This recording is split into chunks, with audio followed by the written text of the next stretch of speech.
গণঅভ্যুত্থানের পরে সাংবিধানিকভাবে অন্তর্বর্তীকালীন সরকার গঠিত হয়েছে, কিন্তু মনে করবেন না রোজ কিয়ামত পর্যন্ত আপনাদেরকে আমরা এই জায়গায় দেখতে চাইব। আপনার সরকার এখন মানুষ বলছে এনসিপি মার্কা সরকার।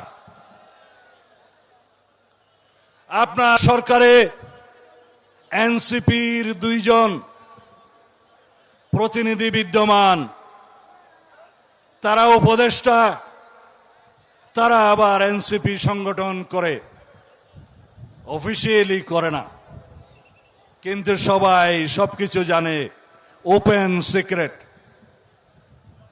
যদি আপনি নিরপেক্ষতা বজায় রাখতে চান তাহলে সেই এনসিপি মার্কা 2 জনকে পদত্যাগ করতে বলুন। যদি পদত্যাগ না করে আপনি বিদায় করুন। আপনার সরকারে একজন বিদেশি নাগরিককে আপনি জাতীয় নিরাপত্তা উপদেষ্টা করেছেন। আপনার কি সেই আক্কেল জ্ঞান নাই?